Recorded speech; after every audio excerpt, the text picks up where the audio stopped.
Kung meron tinatagong dokumento, administrative, kung di siya magawa within 7 days, at magiging criminal kung 30 days na tinatago pa rin yung mga dokumento. Any citizen can file these cases administratively to the Ombudsman or the Civil Service Commission, or even to and to them also for criminal offenses. No? Correct. The penalty is 6 years and 1 day to 15 years for not disclosing within 30 days. Iba pa kung may nahanapan na fraud yung tinagong dokumento. Kung yung tinagong dokumento may kasamang fraud or pagnanakaw or pagkukubra ng pera ng bayan, pwedeng ma-charge yung responsible officer as a co-conspirator. And that's heavy, mabigat yon.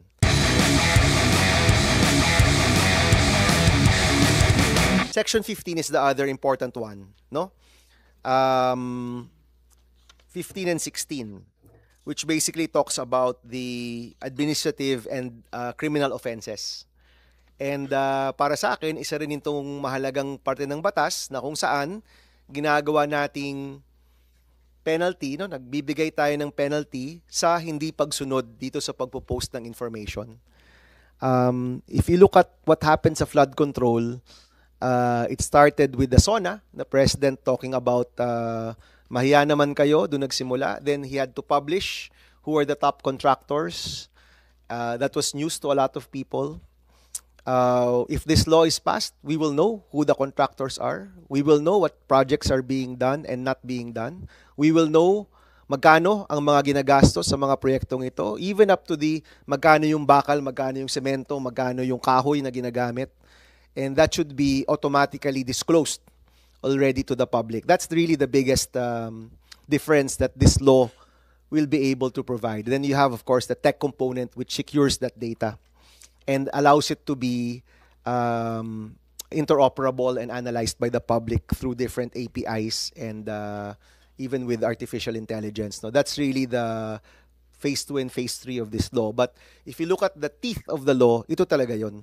Kung meron tinatagong dokumento, administrative, kung di siya magawa within 7 days, at magiging criminal kung 30 days na tinatago pa rin yung mga dokumento. Any citizen can file these cases administratively to the Ombudsman or the Civil Service Commission, or even to and to them also for criminal offenses. No? Correct. The penalty is 6 years and 1 day to 15 years for not disclosing within 30 days. Iba pa kung may nahanapan na fraud yung tinagong dokumento. Kung yung tinagong dokumento may kasamang fraud or pagnanakaw or pagkukubra ng pera ng bayan, pwedeng ma-charge yung responsible officer as a co-conspirator. And that's heavy, mabigat yon. Mabigat yon. So we're hoping that when this law is passed, it will not only promote the disclosure but also create a new regime where documents that pertain to the people's budget, mga dokumento na naglalaman ng pera ng bayan, pag hindi ito dinidisclose, pwede talagang may maparusahan. Initially, administrative, suspension, reprimand, even dismissal, eventually, and especially if with fraud, even criminal offenses. So mabigat po ito. And it will be up to the citizens to also watch and analyze, and we're hopefully allowing citizens to have all of the tools necessary, or to allow them so that the tools that are already available to the public can be used to really analyze the budget further.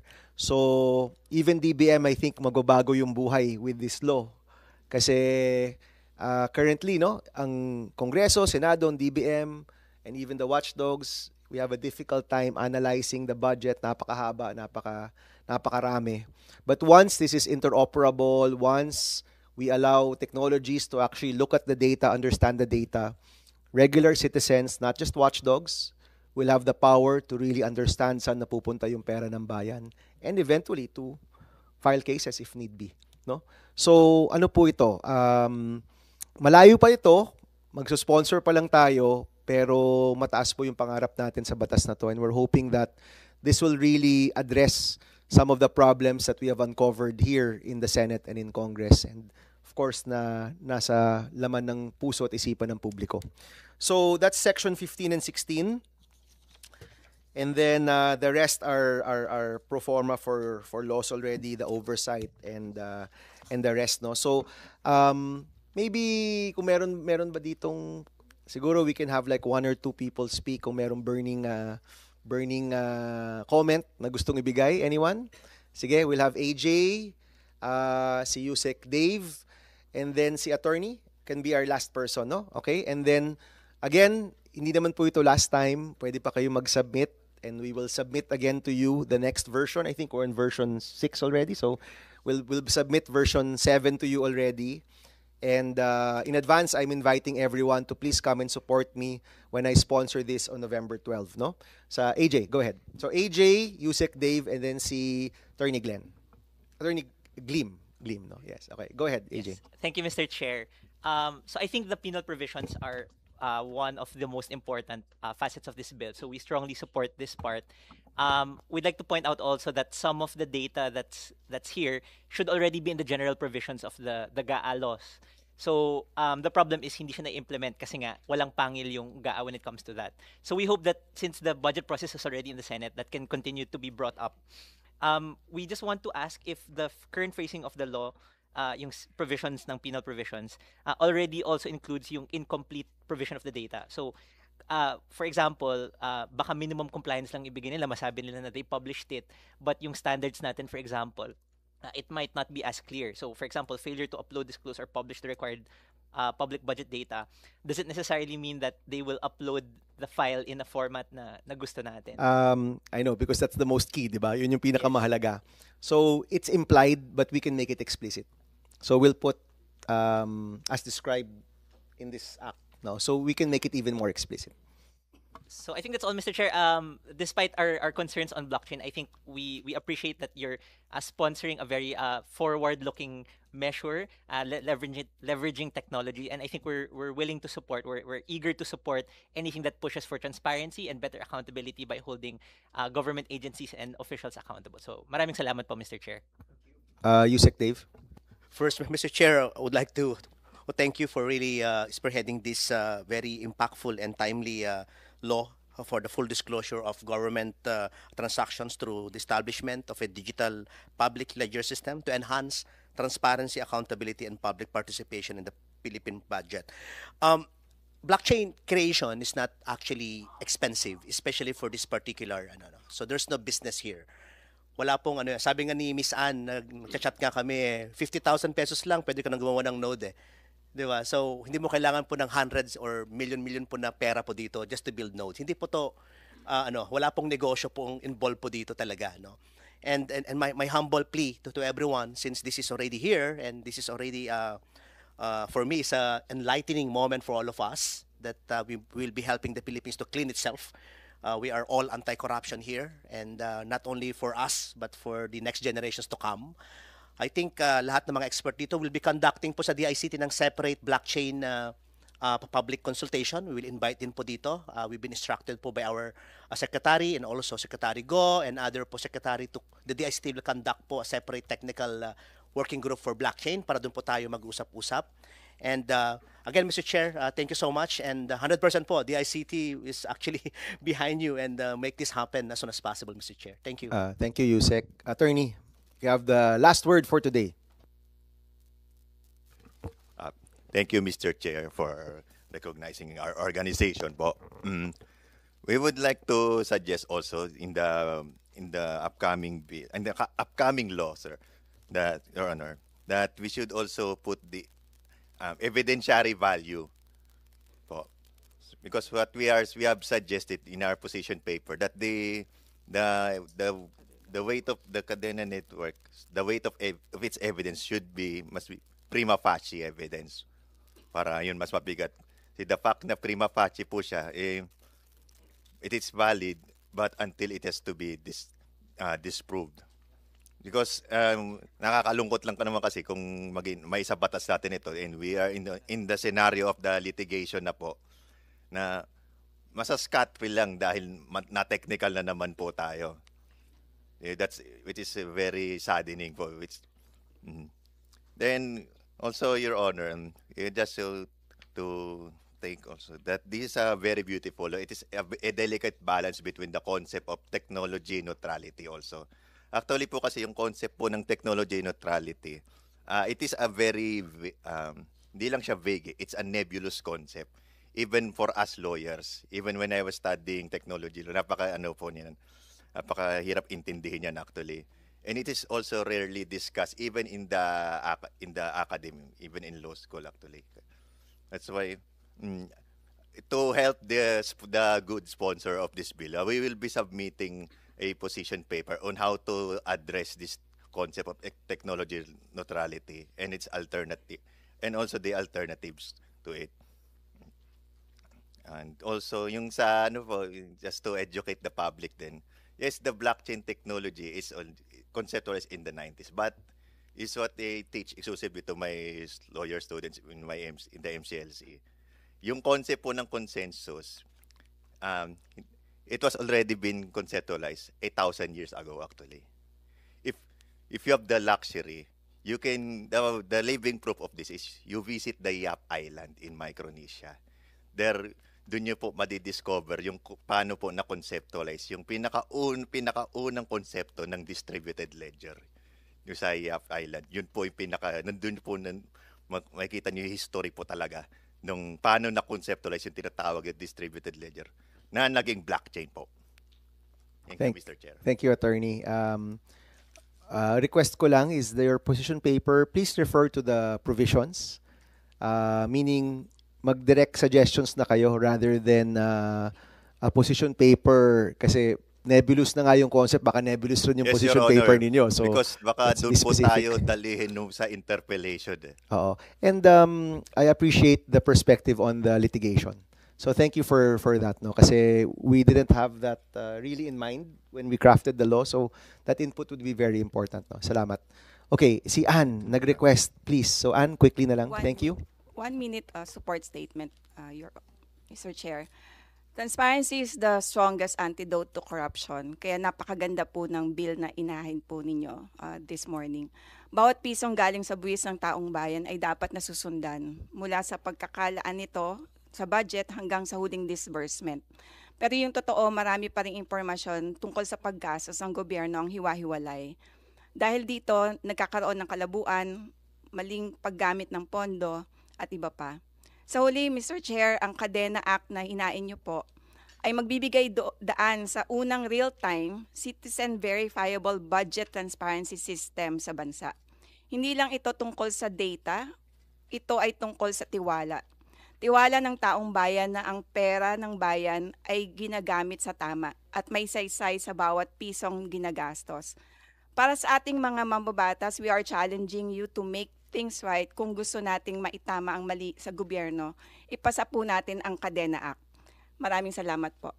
Thank you, Ann. I'd like to thank everyone for attending today. Maraming salamat. Thank you for all of your inputs. Sa mga tao pong nanonood, alam nyo po, hindi lang during the hearings nagtatrabaho yung mga tao. Everyone is helping the TWG, providing position papers, nagtatawag, nagsisend ng mga dokumento, and we'd like to thank everyone. Alam nyo po, ang Kadena Act, no? For me, nagsisimula talaga to sa FOI, sa Freedom of Information, no? Matagal na pong sinusulong 'yan. In fact, even as we speak, merong FOI bill na nakahain ngayon sa Senado. But the FOI bill, which basically mandated agencies to respond when queried, pag tiyatanong, kailangan magresponde, at some point, naging full disclosure bill po yun, na kung saan sana yung mga ahensya, malaya na lang na magbibigay ng kanilang datos sa publiko. Yung konsepto pong iyon, yung full disclosure, naging blockchain the budget, na yung unang version po natin, at ngayon po na marami na po nagkomento, si blockchain the budget, ngayon po ay Kadena Act na yung tawag natin, no? So, nagbabago po yung versions na hinahanap po natin, pero iisa pa rin yung konsepto, na ang pera ng bayan dapat pinapangalagaan. Ang pera ng bayan, hindi dapat ninanakaw, dapat napupunta sa tama. Yung pera ng bayan, may karapatan ng bawat mamamayan na malaman kung saan napupunta yung perang pinaghirapan at buwis na binibigay buwan-buwan. At habang tayo'y nagbabayad ng buwis, karapatan natin na malaman kung saan napupunta yung pera. Yung mga investigasyon po dito, sa totoo lang po, yung punot dulo ng lahat ng yan, nangyayari yung korupsyon kapag walang transparency. Kapag natatago ang lagay sa bill of materials, kapag naluluto yung mga bidding, dahil yung mga contractor pare-parehas lang naman, at iisang kumpanya lang, kahit 8 sila magbibid, isang tao lang pala yan, o di kaya, kung ilalabas lang yung mga papeles, malinaw naman na meron talagang overpricing na nangyayari. Lahat pong yan, sana matitigil o hindi man mababawasan, sana kapag yung mga dokumento alam ng publiko. Kapag yung datos nandyan, nakikita ng taong bayan, yan po talaga yung isang malaking deterrent sa korupsyon sa ating bansa. Dahil lahat ng mga, itong mga investigations, flood control, lahat pong yan, all of that could have been stopped if all of these documents were made public at may nakabantay. No? Ngayon po, ang hangarin natin sa Kadena Act, nakakadena yung budget ng taong bayan. Yung people's budget, nakakadena siya, nakalock siya. No? Hindi madaling magamit lang basta-basta. It's now available with the law. When this becomes law, it will be available to the public.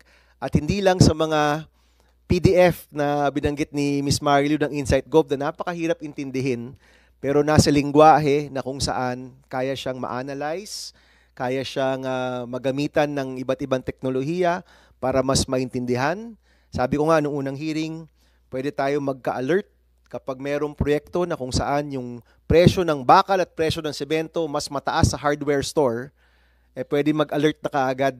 Pwede tayo gumawa ng mga programa na naka-alert kaagad yon. Naka-alert sa COA, naka-alert sa DBM, naka-alert sa mga watchdog, naka-alert sa media.